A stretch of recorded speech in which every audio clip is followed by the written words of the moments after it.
నా భక్తులు సంవత్సరానికి మండల కాలం నీ 7 ఏళ్ల పీడనలో అనుభవించు కష్టాలన్నీ అనుభవిస్తారు. ఆ 40 దినములలో ఎన్ని కష్టములను అనుభవించగలరు? నేను కలిగించే కష్టములు శతకోటి. మధురసాలతో మత్తు పానీయాలతో రుచిగా భుజించే వారి జిహ్వపై దెబ్బతీస్తారు. దానితో వారు భుక్తి లేక అలమటించిపోతారు. నా భక్తులు సాత్వికాహారంతో ఏకభుక్తం చేస్తారు. హంసతూలికా తల్పాల మీద పువ్వులు పరిచి పవళించిన వారినైనా సరే కట్టెల పాన్పు వరకు కదిలేలా చేస్తాడు. సుఖాలు విడిచి కటిక నేల మీద శయనిస్తారు. పరిమళాలు వెదజల్లు పన్నీటి జలకాలకు తిలోదకాలు పించి గజగజలాడించేలా చేస్తాడు.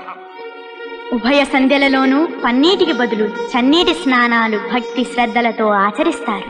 కట్టుకోవటానికి తగిన బట్టలేక, నఖకేశ సంస్కారాలు, పాదరక్షణ లేక తనను తానుగా చెప్పుకోలేని దుస్థితితో సిగ్గుపడి రూపు చెడి హీనంగా ధీరంగా పరిభ్రమించేటట్టు చేస్తారు.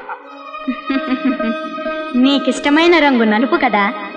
నల్లని వస్త్రాలు ధరించి పాదరక్షలు విడిచి నఖకేశ సంస్కారాలు మాని మాలధారణతో దీక్షాబద్ధులై స్వీయ ఉనికిని కోల్పోయి స్వాములుగా పిలువబడతారు. నీవు చెప్పిన కష్టాలన్నీ భక్తితో ఆనందంగా ఆచరిస్తారు. సంతోషమేగా స్వామి? మరో ముఖ్యమైన విషయం, నా చూపు సోకి అనురక్తులైన దంపతులు విరక్తులవుతారు.